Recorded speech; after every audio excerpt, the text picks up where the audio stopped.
First of all, thank you so much for inviting me to come and speak with you all here at All Saints. It's a real joy for me this morning. My name's Rebecca Boardman. I've worked on the staff at USPG, United Society Partners in the Gospel, for the past 7 years, and over this time have held various roles in our global mission team, including support for our short-term mission placements, and most recently as our regional manager for East Asia, Oceania and Europe, meaning that I'm responsible for holding our treasured church partnerships with Anglican provinces in these places. It's always a highlight for me to be invited to come and share the work of USPG at churches like All Saints, who are committed to supporting our work through prayer and financially. Without churches like yours, USPG really wouldn't be able to do the work that we do, and to partner with churches across the world, transforming lives and making the love of God known and experienced in so many communities. So I'd like to start by just saying thank you so much for having me today, but also for your ongoing prayer and financial support for USPG. So this morning, we're going to have a quick look at who USPG are and some of the things that we do and what we mean when we say global mission. And then I'm going to share a little bit more closely about some of our work, and most specifically, some of the work that we've been doing in partnership with the Church of England's diocese in Europe to respond to the needs of displaced peoples. So at USPG, we understand mission as being the mission of God. So the total redeeming work of God in saving, healing, restoring and renewing the world. The church, and by extension all of us, are invited to join in this adventure, and it can be really exciting.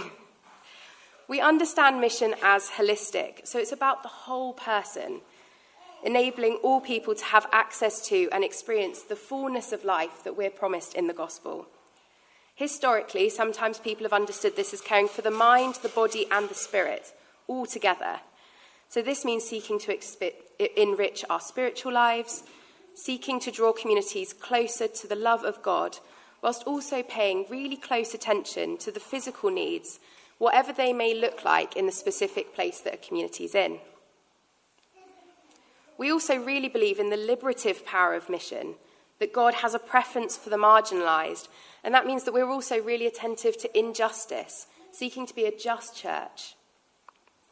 Over the last 300 years, USPG's history has included a really wide range of bits of work towards these goals and in participating in God's mission. It's involved a significant amount of support and engagement with healthcare, from setting up hospitals to community-led preventative health initiatives, but also alongside work in areas of education, support for livelihoods, and many other initiatives. So as I mentioned, USPG, we partner alongside churches as they engage in God's mission. And as an Anglican mission agency, we work alongside the churches of the Anglican Communion in a form of partnership.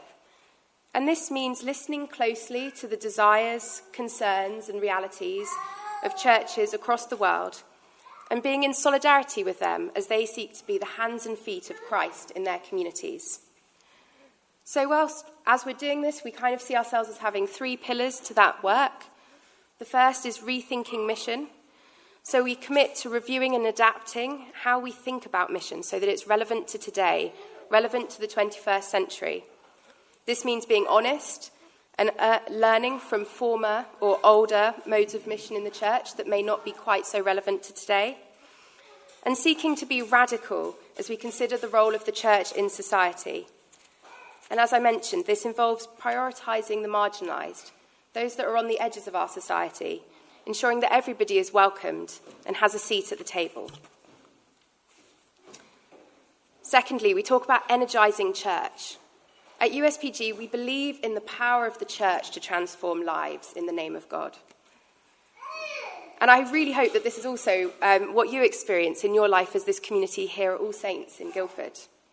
The church holds a really unique role in our communities because they exist both within and for the community. We're in the community, meaning that as church we live and experience and understand the needs of that community, because so often we too are going through the same things. It therefore means that the church is often best placed to discern the needs and are also a trusted space, especially in times of difficulty. But the church also exists for the community. It provides support and services that attends to this holistic view of mission, mind, body, and spirit. And as we engage in this, as we participate in God's mission, we are also transformed through serving God and living out this faith. And finally, we talk about championing justice. So whilst we really think it's important to be responding to needs with loving kindness, it's also important to challenge the unjust structures that build these realities. We want to speak truth to power, and we long to see a world that is just and enables all people to live in the fullness of life.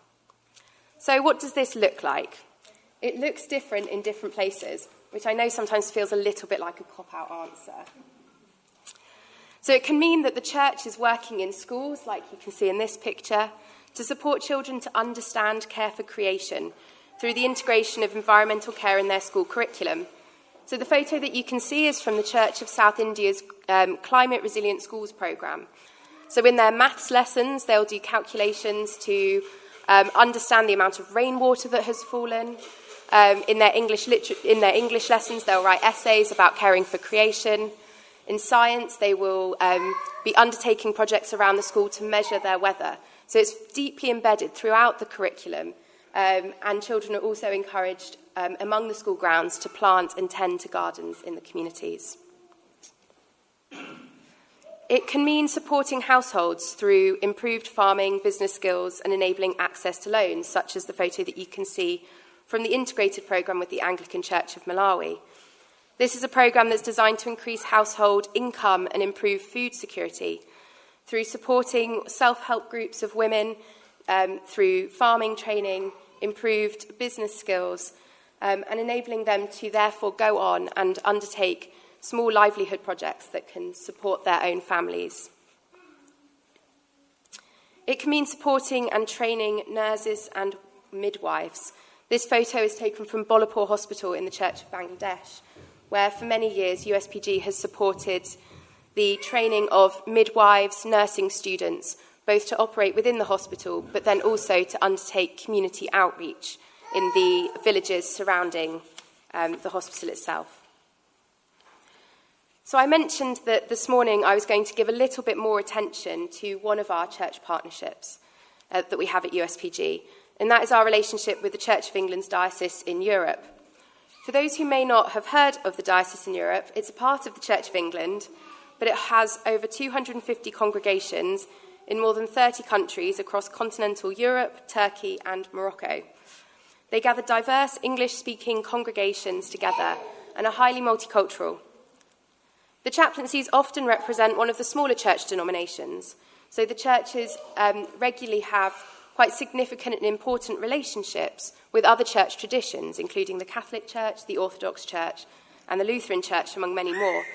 And a lot of the work and social outreach that the churches do is done alongside these other traditions. For almost the last decade, USPG has been working alongside the diocese in Europe as their chaplaincies seek to offer welcome and hospitality to displaced peoples. Therefore, when in spring of 2022, the war in Ukraine started, the diocese in Europe approached USPG to partner them and work alongside them as they sought to respond to the needs of displaced people from Ukraine, both within Ukraine itself and in neighbouring countries. The most recent statistics suggest that there's been an estimated 6.2 million refugees from Ukraine, with a further 5 million people being displaced within the country. And as we know, we're almost reaching 2 years on. So whilst the challenges were quite acute in the spring of 2022, they've just developed and become different challenges as people remain unsettled and displaced. So with the diocese in Europe, we launched an appeal, and together we raised an incredible total of almost £400,000, which far exceeded our expectations. And this has enabled the church to respond in many different ways. Within Ukraine itself, there is a really small Anglican chaplaincy that has remained a worshipping community throughout the war. Each Sunday they gather 8 or more people together, and they're saying that they're seeing more people come in as those that are providing humanitarian aid and working in the region are also seeking a spiritual home, whilst they're now working to respond to the crisis as well. So we've been supporting that church in a very modest way, both with their needs for maintaining a worshipping community, but also with small grants to respond to the individual needs of some of those community members who have lost jobs and homes and opportunities due to the war. But because the Anglican Church in Ukraine is so small, we thought it was much better to collaborate with some of the other churches that had a larger presence. So we collaborated with the Lutheran World Federation and Caritas to support their larger humanitarian efforts that have provided hundreds of thousands of people with shelter, food, safe spaces for adult and children, and psychosocial care. And it's been one of the most interesting things in the last few years, that need for support with people's mental health, the psychosocial care, trauma support is something that has emerged over the last couple of years and something that maybe hasn't been seen in previous refugee crises within Europe. And the Church, with its experience in pastoral care and understanding the needs to meet people where they're at, actually provides a really great way in to offer some of that support. So alongside that, we've worked alongside a number of the chaplaincies in neighbouring countries to respond in ways that best aligned with the gifts and skills and abilities of those church communities themselves. So, for example, the Anglican Church in Poland decided to offer homes and hospitality. Some members of their congregation opened their homes to people who had been displaced, but they also raised funds and made partnerships with accommodation providers in the city and offered 1,750 nights of temporary accommodation in Warsaw. Some of those members of that community continue to host to this day. I don't know if any of you have been involved in community sponsorship or the Homes for Ukrainians scheme, but as you know, it has its joys and its challenges. And I know that the community itself has been very enriched by having that experience.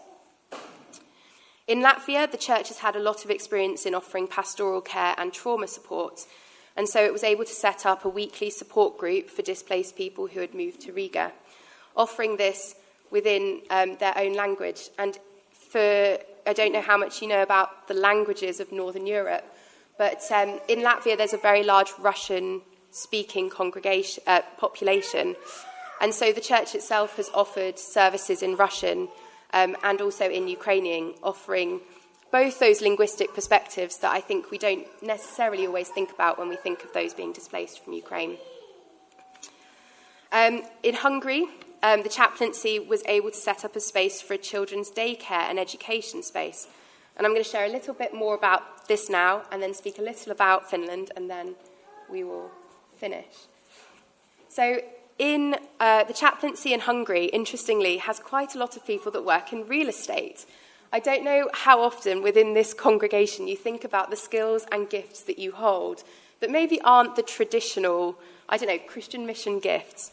Ends up, real estate has been a massive blessing for the congregation in Hungary because it's meant that they've been able to find spaces at very reduced rates that offer places for displaced families and their children to gather after school to maintain their Ukrainian community, engage in informal education activities, and pretty much have lots of fun as well. So Ukrainian Space has emerged as a project out of one of these spaces, and it offers a safe space in central Budapest for 30 children of 30 families to gather after school for informal education, social skills, and to form a community. The centre employs displaced Ukrainian school teachers, enabling students to continue to prepare for exams in their own language. So I don't know, I know we've got a few children in, I don't know what it would feel like to have to leave school and then to turn up in a new country with a new language that's absolutely nothing like English. And actually, Hungarian as a language is completely different. Its roots are very different from other European languages. So it's not so easy to pick it up as others. So what that means is school children, they have to go to Hungarian school in the morning where they're really struggling with language. And then in the afternoon, they go and do their schooling again in Ukrainian. Feels a bit unfair to have two schools that you go to. But I promise, they make it quite fun. So I visited Ukrainian Space in January and met with some of their teachers who really loved the fact that they were still able to engage in their profession and teach, even though they were displaced. And they also shared with us some of the other activities that they did. So for them, it was important to also be encouraging children to learn about Hungary. So they organised visits to places in the city so that they could learn about the history and the culture, which makes it easier to then make friends with other people who maybe have a different background to yourself. They're also really aware that having to leave everything behind can be really stressful. So they undertake activities such as yoga. And the week before I visited, they'd actually had dog therapy. So they'd brought in a dog, and the children had had some time being able to use that as a therapeutic exercise. But it's really inspiring because I think this is a project that came out of the church that prior to the war, the church wouldn't have envisioned themselves being this involved in a space that offers family and community. And actually, out of the members of the church, they themselves have just seen this huge increase in people wanting to put their faith into action. So it's a mission project that has both supports the needs of the community, the displaced people that are in Budapest, but also has really enlivened people within the congregation to see that they too can put their faith into action. And those moments of care and prayer really matter. So I'm also going to speak very briefly about a project that we have been supporting with the St. Nicholas Church in Helsinki in Finland. And I know what you're thinking. Finland's not necessarily the first place that you think of when you think of supporting refugees. And actually, when we were first in touch with them, the congregation were concerned that there might be an exodus of refugees from Russia as well as from Ukraine. And for the diocese in Europe, that's really important. So the diocese has a congregation in Ukraine. It has a congregation in Russia. And because the post in Ukraine is vacant, for the last 5 years, it's been overseen by the chaplain in Russia. So that itself, for the church, is a really challenging space to hold those two, and also to take the long view, because in so many parts of Eastern Europe, there is a history of the trauma of the Soviet Union, of what occupation means. There's also a real fear that comes from the kind of breakdown of relationships where we really other people. And so the church is trying to encourage members of their community and their congregation to see the humanity in each other, not to be blind to injustice or fear or pain, but to try and respond in a way that sees the humanity in even the people that we see as enemy. There's lots of theological questionings on enemy, but someone else can pick that up at another time. So I'd like to introduce you to two wonderful women that I met in Helsinki who have been a part of the project that the church and USPG have been supporting. Like I said, it's an incredible story of St. Nicholas's Church. In 2022, they as a church are probably around the same size as you. Their worshipping community on a Sunday is probably 50 to 60 people. And they were just kind of overwhelmed, not really sure what they could do, how they could offer help. The situation just felt kind of a bit overwhelming. And I think we can all feel that when some of these global challenges come to our doorstep. And so, wondering what they can do, they were quite wise, I think, and they decided not necessarily to set something up themselves, but to see who in their local community could they partner with. And so they reached out to the Ukrainian Association in Finland, which is the kind of diaspora community that resides in Helsinki.